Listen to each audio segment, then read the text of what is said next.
Barangay LS 97.1.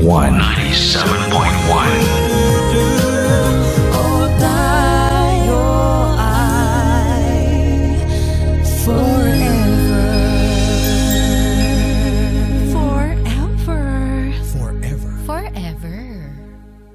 Ang mga kwento ng pag-ibig, kwento ng pag-asa, at kwento ng buhay sa Barangay Love Stories. Barangay Love Stories. Love stories.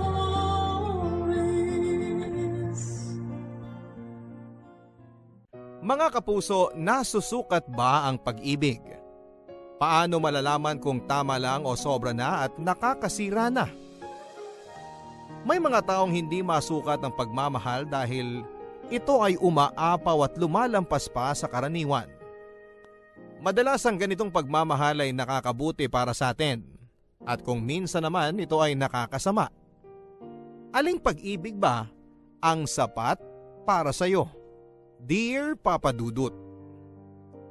K-pop.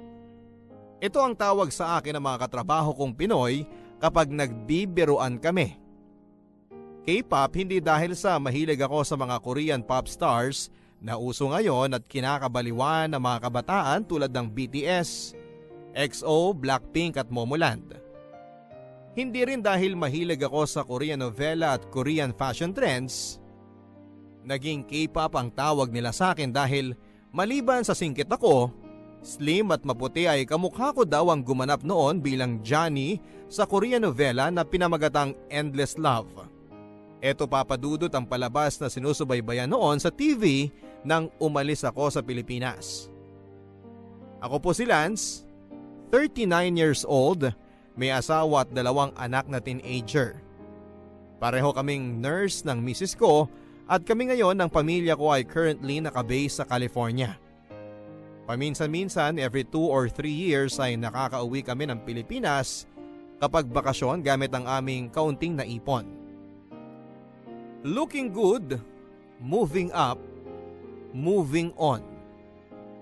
May nakapagsabi sa akin noon ng mga salitang ito, ang mga dapat na sinasabi ko sa sarili ko sa harap ng salamin para kayanin ang lahat ng challenges sa buhay. Ang mga salitang ito ang pang-boost ko sa aking confidence kung napapagod na ako at gusto ko nang mag-give up.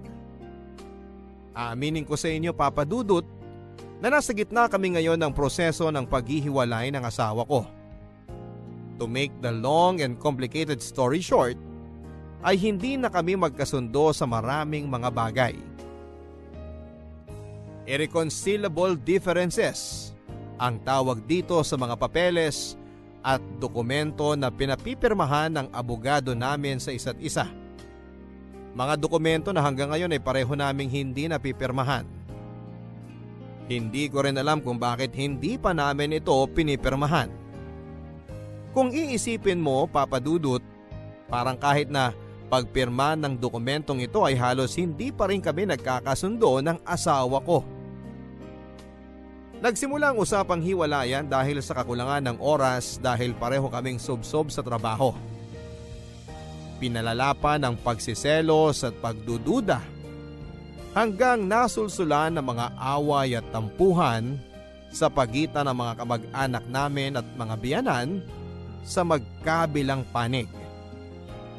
Madalas na kaming nag-aaway ng misis ko, Papa Dudut, kaya minabuti naming maghiwalay na lamang.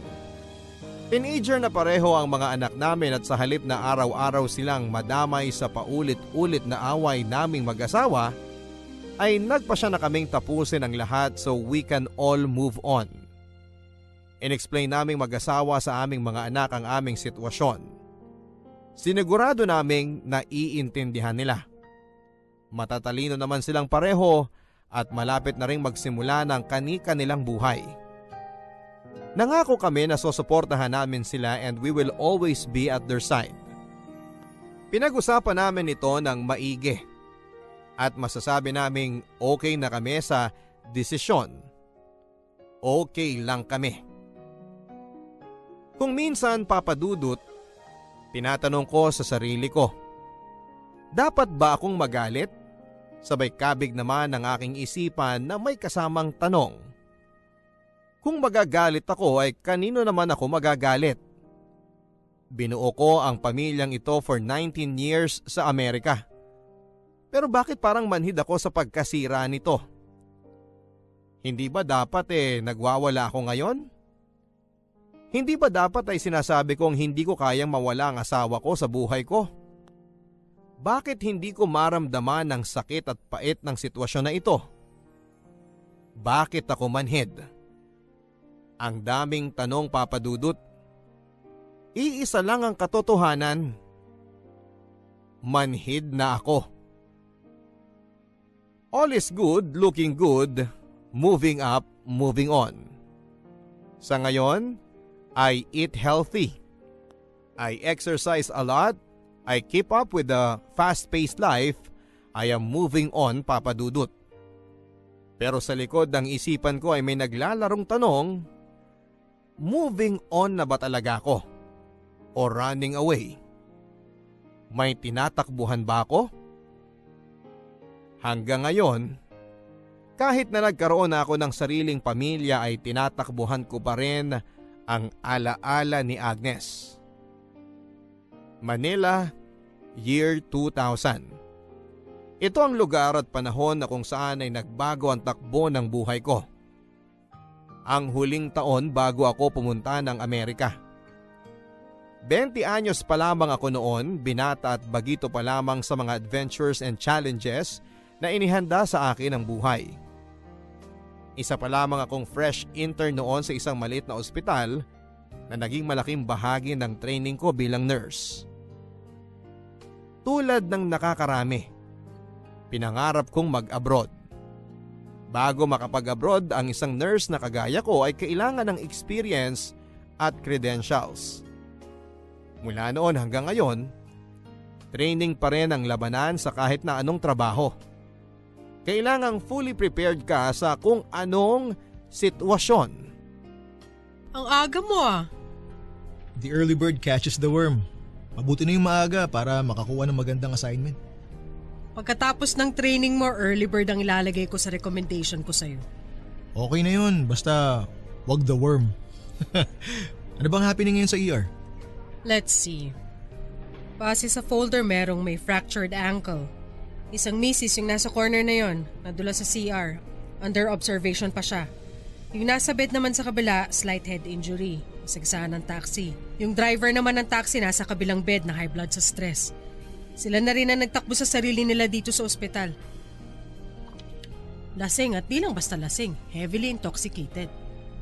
Parang tabloid lang ah. Regular day sa ER. Walang exciting? Eto ang exciting. Lapit ka. Ano yan? Yung favorite patient mo, nandito ulit sa taas for check-up. Unang araw niya. Si Agnes? 3 days, full medical. Pwede bang pa-assign sa kanya? Pwede ba naman yun?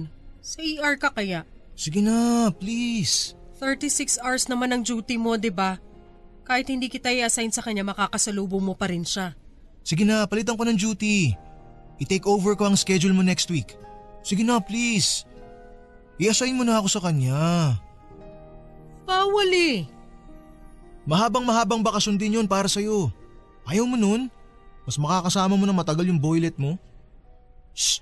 Huwag kang maingay dyan. Ako nang bahala sa'yo. Ewan, basta, pag-iisipan ko. Kahit magkulong kayo sa bahay ng boylet mo. Ano ba? Bad ka. Sabi ko huwag kang maingay dyan eh. Sige na kasi, payagan mo na ako. Okay, fine. Total, early bird ka naman. Ayan! Thanks, Mamu! Mga kung tawaging mamu, oy. Ating lang to ha. Sure. Excuse me, hindi boylet yun. Forever ko na yun. Papa Dudut, March 12, 2000. Nang una kong makita si Agnes. First day of duty ko pa lamang noon sa ospital nang una kong nakita siya. Kulang ang staff noong araw na yon kaya nagboluntaryo akong magdala ng supplies sa nursery section ng ospital. Pink ang unang uniform na pinasuot sa akin. Sa pagdating ko sa nursery dala ang isang kahon ng supplies ay kitang-kita kong na ginhawahan ng pagmumuka ng nurse na on duty dahil kanina pa pala niyang gustong mag-CR pero hindi siya makaalis dahil mag-isa lang siya at walang magbabantay sa mga bata. Ibinaba ko muna ang kahon at sinabing ako na lang ang magbabantay kahit ilang sandali habang wala siya.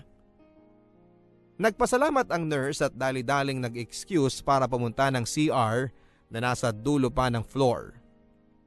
Naiwan ako ng ilang minuto kasama ang 4 na sanggol na mahimbing na natutulog sa nursery. Tahimik sa nursery room.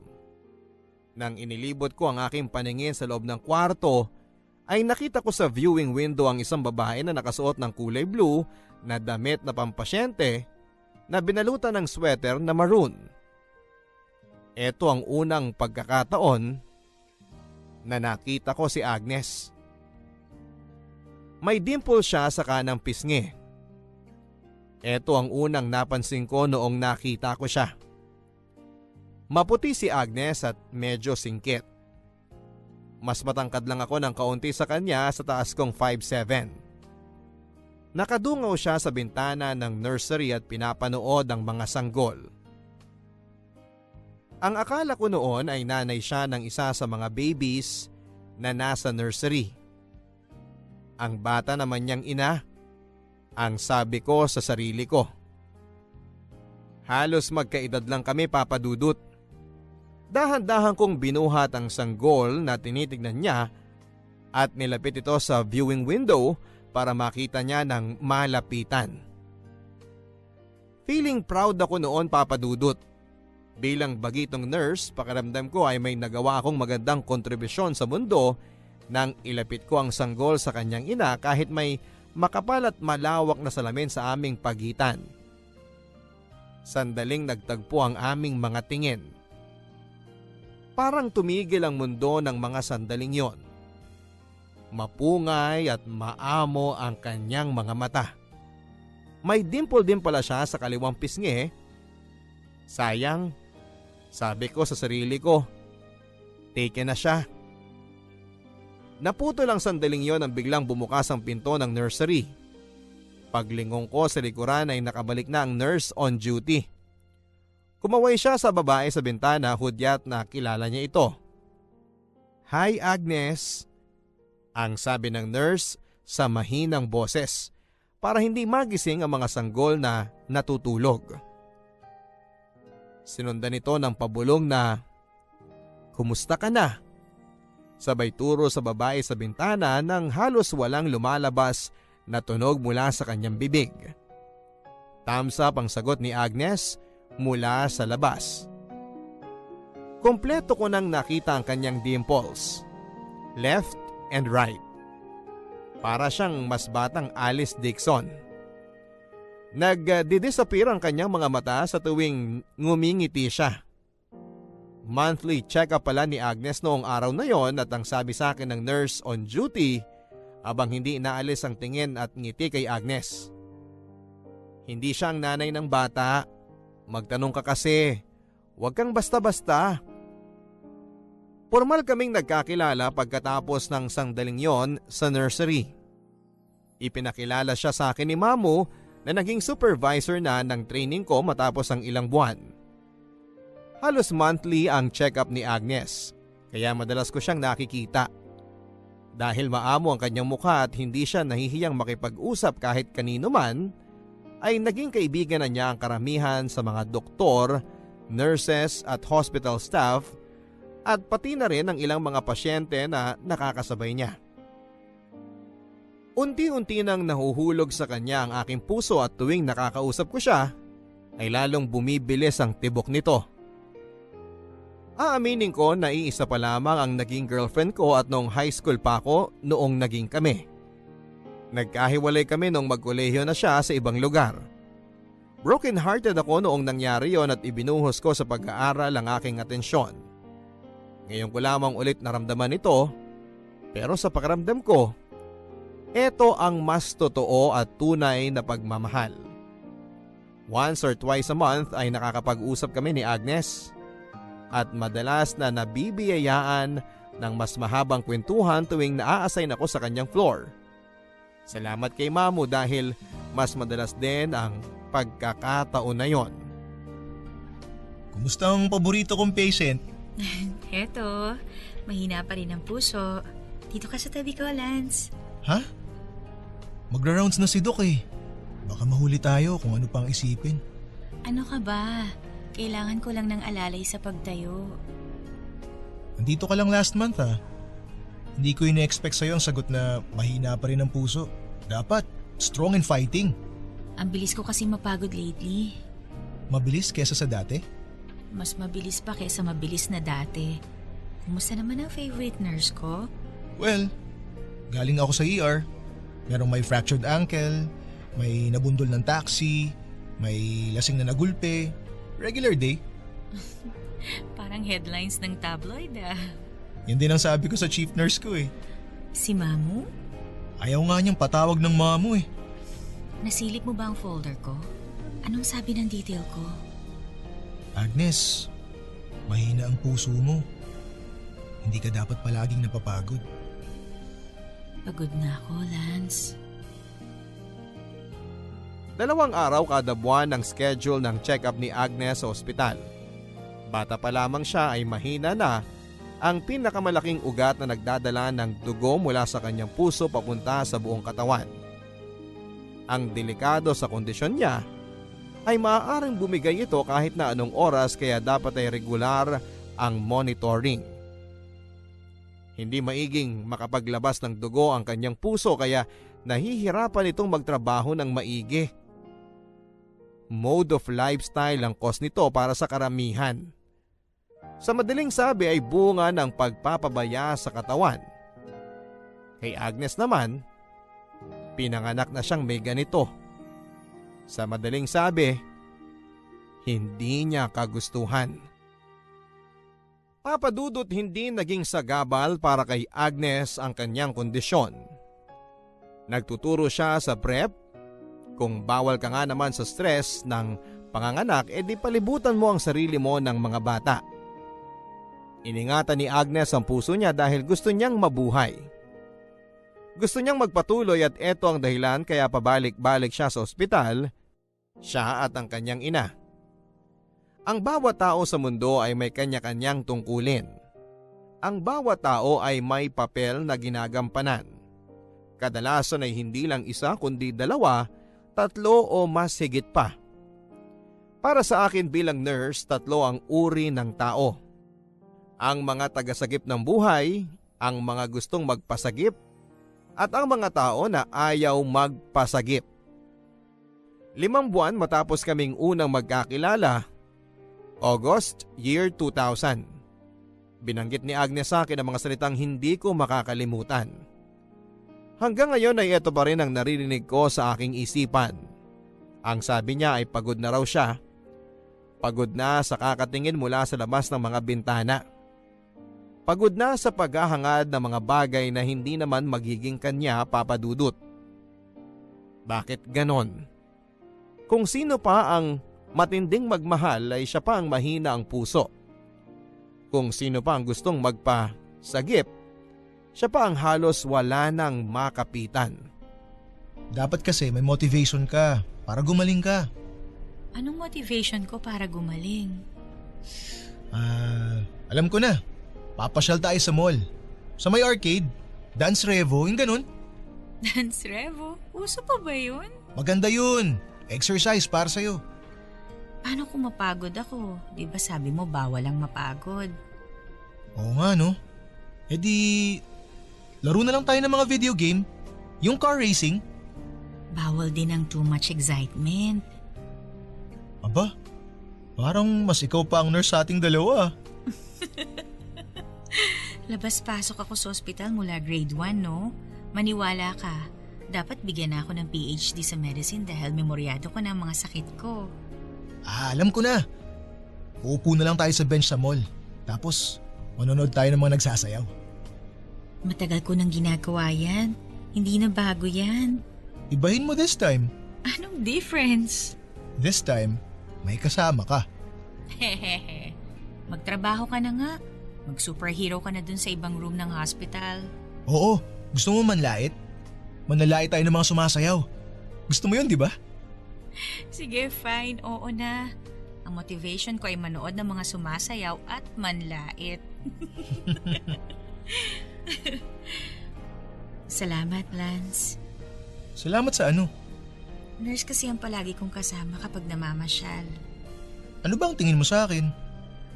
Friend. Friend? Kaibigan. Nurse din ako. Ayoko kasi i-impose sa isang friend na bantayan ako. Ayokong obligahin. Voluntary ko naman ginagawa to. Aba, Nurse Lance, may pinapahiwatig ka ba? Aba, Patient Agnes. May magagalit ba? May magagalit ba kung ano? Doc, good afternoon. How are you feeling today, Agnes? Mabuting umingiti ka na. Mas magaan na po ang pakiramdam ko ngayon, Doc. Nasaan ang scan niya? Eto po, Doc. So, bakit palagi kang napapagod lately? What have you been doing different? Doc, hindi ko rin po alam eh. Regular stuff, I guess. We have to run more tests.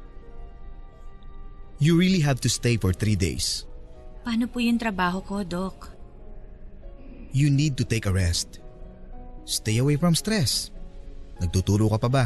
Opo, Doc. Nursery level pa rin. Nako, makukulit na mga bata pa man din. Baka yan ang source ng stress mo. I'll make my rounds muna tapos babalikan kita mamaya, okay? Meanwhile, you just relax. Sige po, Doc. Lance, are you coming? Yes po, Doc. See you later. Kadalasan papadudot ay 2 araw lamang kada buwan ng check-up ni Agnes.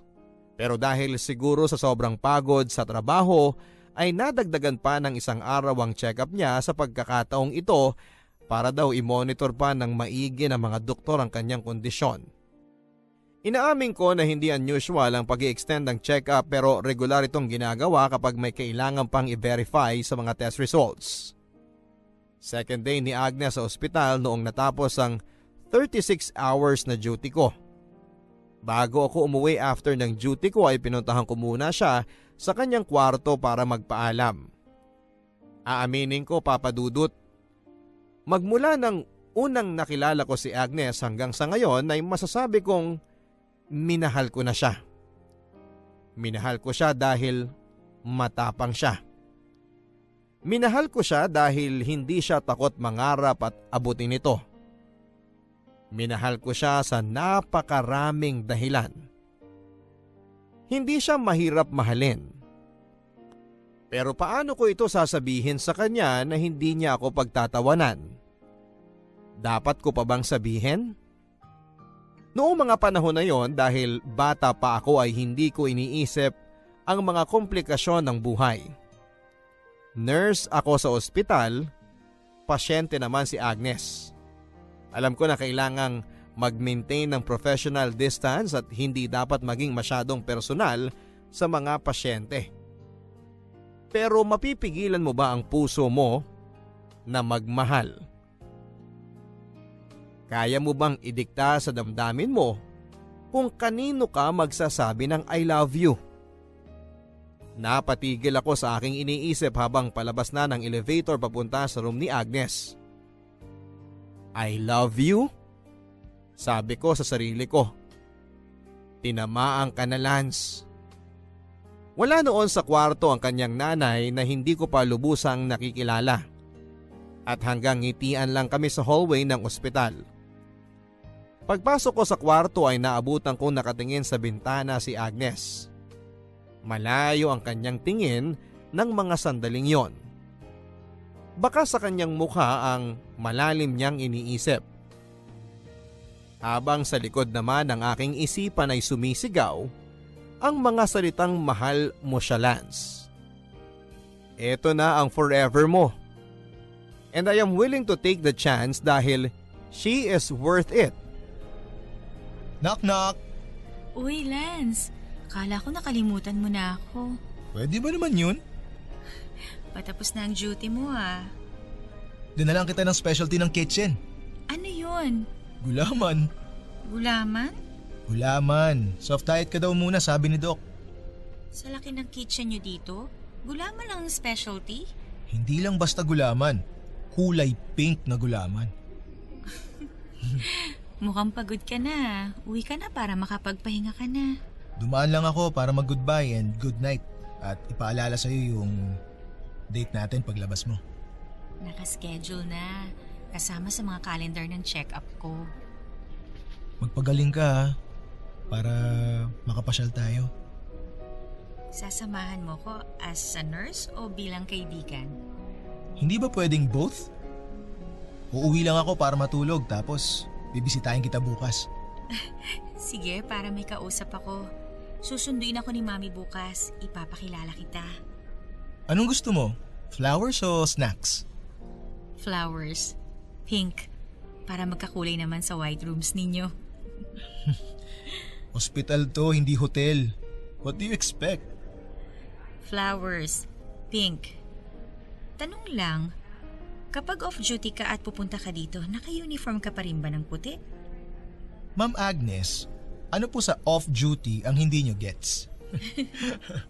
Naisip ko lang kung off-duty bang nurse ay hindi na siya nurse. Stop flirting with me, Ma'am Agnes. Magsuot ka na rin ng pink para alam kong seryoso ka. I'll see you tomorrow. Rest well. Mga kwento ng pag-ibig, kwento ng pag-asa at mga kwento ng buhay dito sa Barangay Love Stories. Love Stories.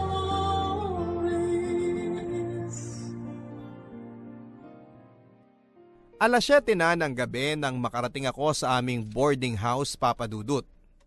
Naligo muna ako bago matulog. Aagahan ko ang pagising, ang sabi ko sa sarili ko, para mabili ang bulaklak na bilin ni Agnes dahil bukas ko siya bibisitahin. Sabay sa pagtulog ko ng gabing yon, Papa Dudut, ay ang pagdaloy ng mga alaala ng kanyang ngiti noong paglabas ko ng kanyang kwarto sa ospital.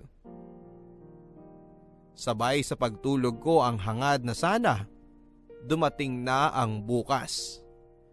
Sa panaginip ko, dala ko ang mga alaala noong una naming pagkikita at kung paano naging instrumento ng pagkakakilala namin si Mamo.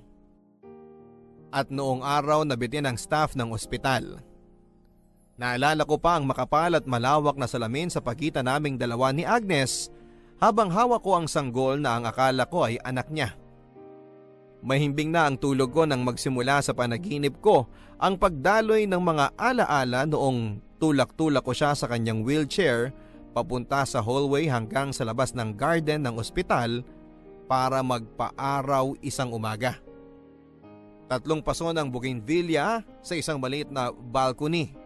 Ito lang ang bumubuo ng tinatawag naming garden sa 2nd floor na nakaharap sa silangang bahagi ng buong avenue kung saan ay kitang-kita ang pagsikat ng araw. Pero para sa amin, noong mga sandaling yon, ito na ang park na pasyala namin tuwing umaga kapag on duty ako. Malalim na ang tulog ko nang sa panaginip ko ay inilipat niya ang kanyang kamay sa aking kamay at nagpapasalamat sa panahon na magkasama kami. Ngunit bigla akong nagising nang sinabi niya sa aking panaginip ang mga salitang, "Ano kaya ang pakiramdam kapag sumuko na ako?" Bigla akong nagising, Papa Dudut. Balisang-balisa sa aking kama. Bumangon ako at uminom ng isang baso ng malamig na tubig sa kusina ng aming boarding house. Pagtingin ko sa aking relo, alas 5 na ng umaga. Naka-10 oras din ako ng tulog. Ito ang pangatlo at huling araw ni Agnes para sa kanyang check-up. Pagkatapos nito ay nakaschedule na siyang i-release. Naalala ko pa yung araw na yon. Maaga akong nagising, naligo at nagbihis. Hindi ako nag-aagahan dahil plano ko siyang saluhan para sabay kaming kumain. Papunta ako sa palengke para maghanap ng pink na bulaklak na bagay para sa kanya. Pagdating ko doon, ang daming pink na rosas. Bibilhin ko na sana ang inaabot ng tindera na isang ready-made bundle pero nakita ko ang isang balde ng mga hindi pa nakataling rosas. Sa halip na bibili ng ready-made, Ako na lang ang gagawa ng bouquet para espesyal. Kaunti lang din naman ang dagdag na bayad. Nakasuot din ako ng pink na t-shirt noon as requested. Pero hindi ako nakahanap ng buong kulay na pink, kaya pink na lang na may blue stripes ang sinuot ko na regalo pa sa akin ng nanay ko nung nakaraang birthday ko at hindi ko pa nasusuot. Papadudot, panahon na ng tag-ulan noon. 10:00 na ng umaga pero makulimlim pa rin at medyo umaambon nang makarating ako sa ospital. Oh, bakit nandito ka? Bumibisita lang. Dadalan ko ng bulaklak si Agnes. Ha? Pink daw ang sabi niya. O ito, pink. Hindi mo ba alam? Ang alin? Wala nagsabi sa'yo? Bakit? Lance, ano ba? Huwag ka dito magtaas ng boses. Anong nangyari kay Agnes? First name basis na kayo ng pasyente mo? Nasaan si Agnes? Huwag ka dito gumawa ng eksena, may mga pasyente. Lance, ano ba? Maging professional ka nga, Lance. Ipinapahiya mong sarili mo. Ano ba kasi ang nangyari? Sasabihin ko sa'yo pero kumalma ka. Utang na loob, kumalma ka. Hindi pareho tayong mananagot dito. Okay, fine. Nasaan na siya? Inilipat siya sa ICU. Inatake siya kagabi. Yun lang ang alam ko. Hey, yun lang ang alam ko kasi professional ako. Read between the lines. Hindi ako duty sa floor niya. Dito ako sa ER tulad mo. Dito ka sa ER. Hindi ako naka-duty ngayon. Hindi ka pwedeng pumasok doon, Lance. Bawal ang bisita. Pagdating ko sa ICU ay nakita ko si Agnes. Tahimik siyang nakahiga. Ang daming aparato ang nakakabit sa kanya. Habang nakatayo ako sa labas ng kanyang kwarto, nakadungaw sa selyadong bintana, mahigpit ko pa ring hawak ang dala kong mga bulaklak para sa kanya. Bumabaha ng magkahalong kaba, takot at pag-aalala sa isipan ko. Sa buong panahon na magkasama kami, bakit hindi ko naisip ni minsan na pwede pa ring mangyari ito?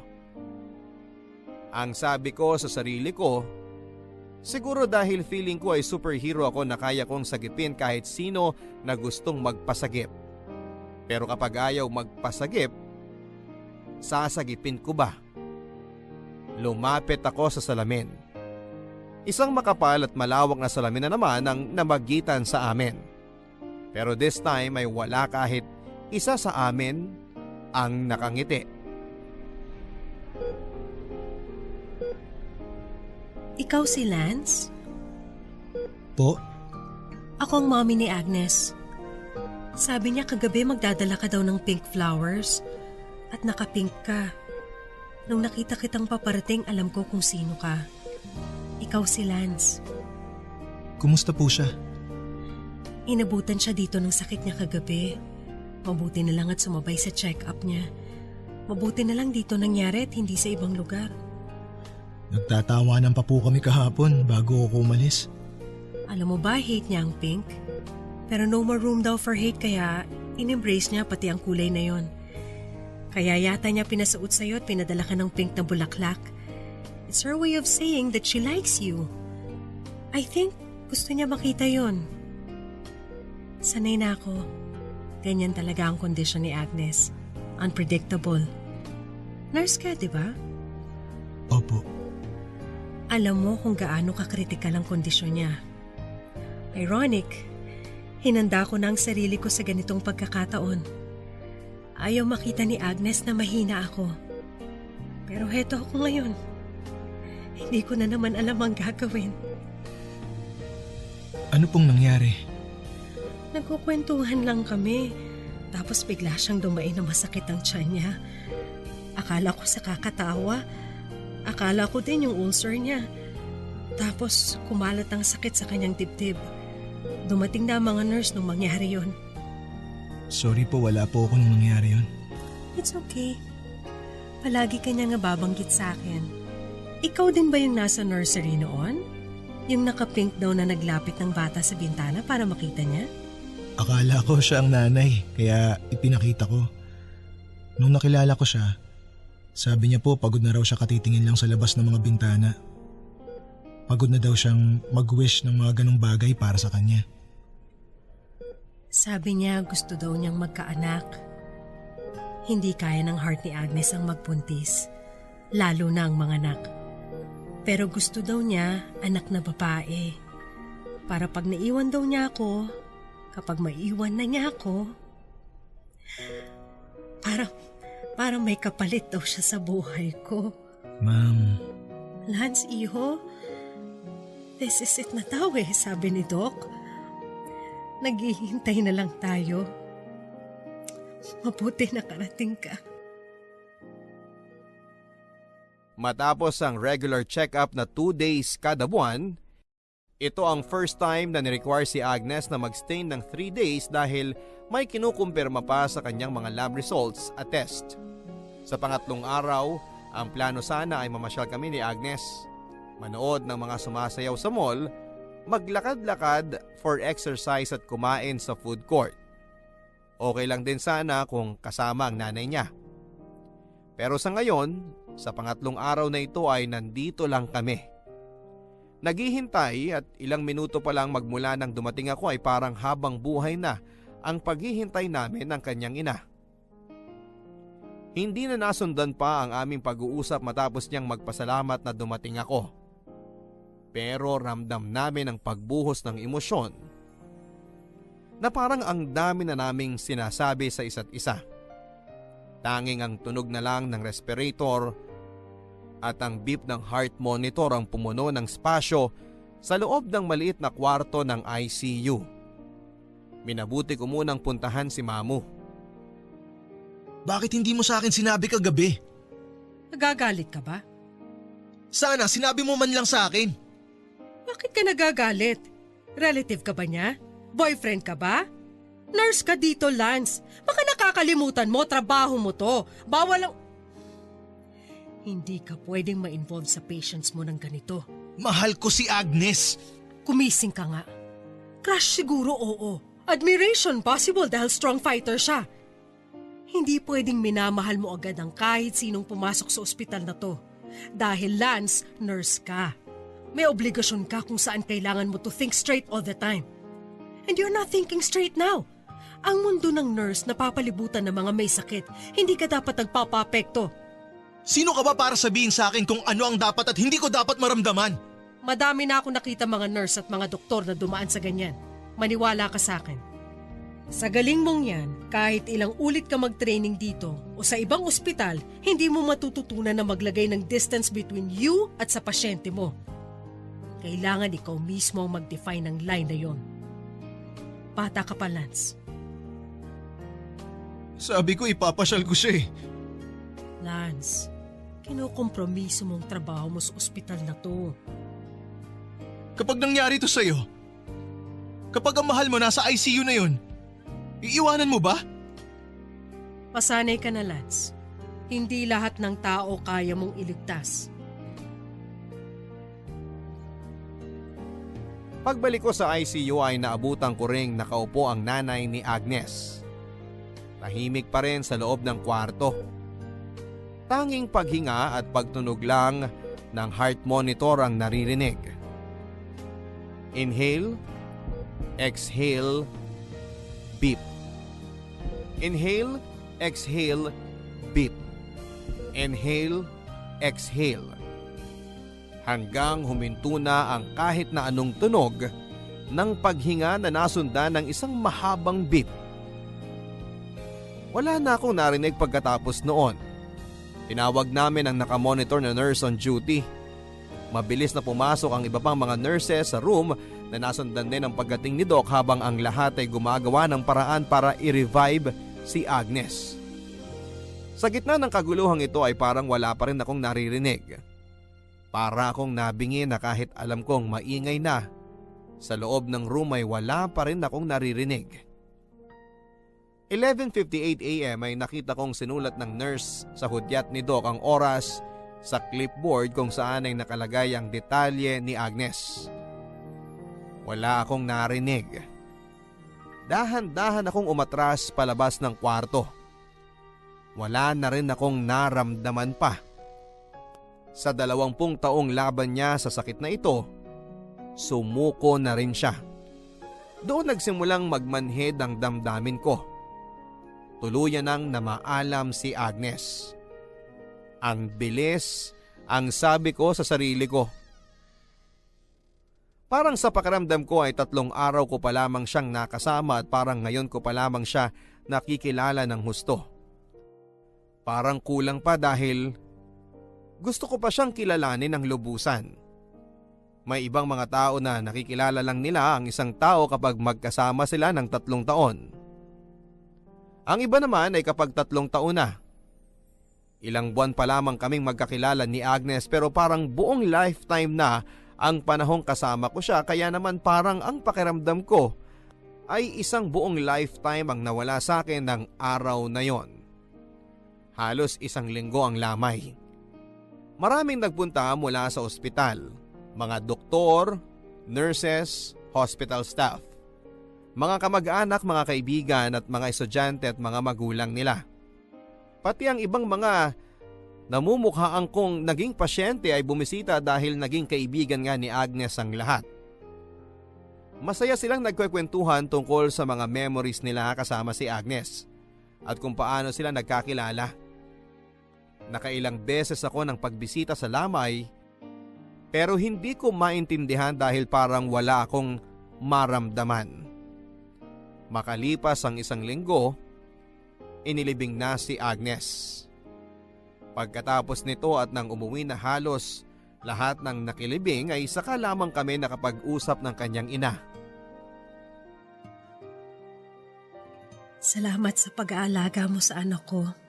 Salamat din po na hinayaan niyo akong makilala ang anak niyo. Hindi tama ang ganito. Hindi dapat magulang ang naghahatid sa kanyang anak sa libingan. Obligasyon ng anak yun. Ang obligasyon ng magulang ay magsilang, magpalaki, magpaaral at mag-alaga ng mga apo. Dapat nilalampasan ng anak ang buhay ng kanyang magulang. Tita, ayaw po ni Agnes na nakikita kayong ganyan. Baka magkasakit po kayo.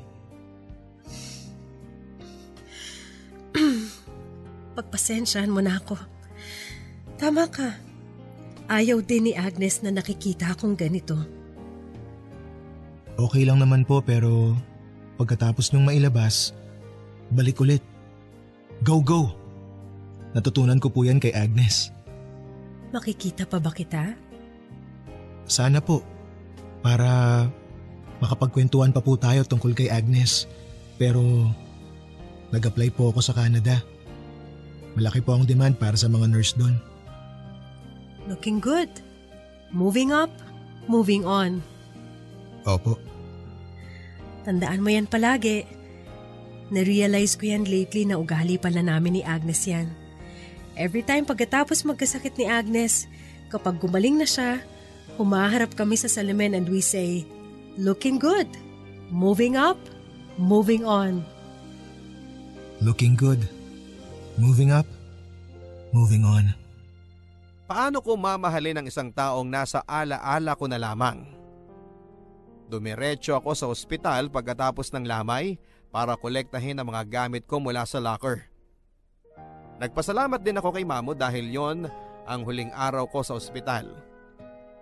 Habang naglalakad ako papalayo, saka lamang nagsimula ang aking pagluluksa. Itinago ko ang galit at pagdadalamhati sa lakas ng pag-ulan ng mga panahon na yon dahil simulan na ng panahon ng bagyo.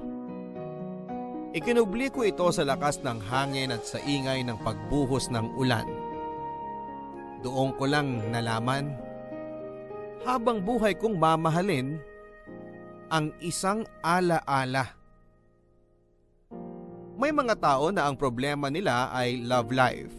May mga tao na ang reklamo nila ay hindi pinapansin ng mga type nila. May mga tao na ang problema lamang ay ang kawalan ng komunikasyon. May mga tao naman na ang problema ay kakulangan ng panahon. Sa mga problemang ito ay bumibigay na agad ang damdamin nila. Ako, paano ko pa siya mayayakap? Hindi na. Taong 2001 nang ma-approve ang mga papeles ko at tumuloy na ako papunta sa Canada. Ito muna ang naging first destination ko noon bilang nurse kung saan ay 3 taon din ako nagstay. Dito ko na nakilala si Virgie na kapwa kong nurse at naging asawa ko. Pinilit kong kalimutan si Agnes pero hindi ko magawa. Palaging laman siya ng aking alaala. Paano ko nga ba makakalimutan ang lahat ng yon? Second year namin sa Canada nang pinanganak namin ang aming panganay. Nang makita ko siya at mahawakan, nang yakapin ko siya sa harapan ng asawa ko, saka ko lang finally nasabi sa sarili ko na looking good, moving up and moving on. Taong 2004 nang lumipat kami sa California at dito na nagsettle down. Dito na rin pinanganak ang aming second child. Inaamin ko, Papa Dudut, nag-move on ako pero hindi ko na naibalik ang dati kong pakiramdam. Nagmanhid ang damdamin ko at natakot akong ibigay ang aking buong sarili kahit may mga anak na ako. Paano ba nasusukat ang pag-ibig? Paano ba nasusukat ang bawat tibok ng puso? Ang sabi ng iba, depende sa mga aparato na kinakabit sa katawan mo. Ang sabi naman ng iba, depende sa haba ng pagsasama ninyo at meron din namang mga nagsasabi na depende sa higpit ng yakap, sa dami ng luha, sa lakas ng tawa. Noong nakaraang buwan ay muli kaming nag-usap ni Virgie. Pinag-usapan namin ang aming sitwasyon. Ang lagay ng mga bata at ang paghahatian na mga ari-arian. Hanggang napag-usapan namin kung ano ang pakiramdam namin sa ngayon. Sa halos 18 years naming magkasama ay never kong naikwento sa kanya ang tungkol kay Agnes. Ngayon lang, nang simula ay nagalit si Virgie hanggang sa naintindihan niya. Hanggang hindi na siya umimik. Tinanong ko kung pwede ba naming subukang muli at hinawakan lang niya ang aking mga kamay at sinabing hayaan na lang namin na ang tadhana ang gumawa ng paraan. Kung meron, meron pa. Sa ngayon ay wala. Hindi nagtatapos dito ang kwento ng buhay, Papa Dudut. Patuloy nating isinusulat ang direksyon kung saan tayo patungo. Hindi man kami nabigyan ng mahabang panahon ni Agnes ay nabiyayaan naman ako ng pamilya na mamahalin ko ng walang kondisyon. Sa ngayon ay may sariling buhay na sinisimulan si Virgie. Ang mga anak ko na 1 taon lang ang pagitan sa isa't isa ay 17 and 16 years old na at gusto na rin magsimula ng sariling buhay. Naniniwala ako na patuloy nating binubuo ang ating kasaysayan. Maraming salamat po, Papa Dudut, sa pagkakataong mai-share ang kwento ko. At sana ay may mga nakapulot ng aral dito na kailangan nating bigyang halaga ang bawat pagkakataon na kasama natin ang mga mahal natin sa buhay habang merong pang panahon. Ang inyo pong kapuso at kabarangay, Lance. Maraming salamat, Kapusong Lance, sa pagbabahagi ng iyong Barangay Love Stories. Tama ka sa mga sinabi mo sa huling bahagi ng iyong sulat. Sa bawat pagkakataon na kasama natin ang mga mahal natin sa buhay, habang merong pang panahon ay bigyan natin ng halaga ang mga panahon na yon na kasama natin sila. Hindi masama na alalahanin natin ang ating mga nakaraan. Pero kung ito ang sagabal natin sa pagkakaroon ng matahimik na buhay kasama ng mga bago nating mahal sa buhay, oras na siguro para mag-isip-isip ka. Hindi pa huli ang lahat sa inyo ng asawa mong si Virgie. May panahon pa para ayusin mo ang inyong pagsasama. Subukan mo. Gawin mo ang makakaya mo para maibalik ang dating sigla ng inyong pagsasama. Naniniwala ako na hindi magugustuhan ni Agnes na mag-suffer ka mula sa kanyang alaala. Subukan mo na kausapin si Virgie at humingi ng pangalawang pagkakataon. Hanggang sa muli, mga kapuso, ako po si Papa Dudut sa mga kwento ng pag-ibig, buhay at pag-asa. Dito sa Barangay Love Stories.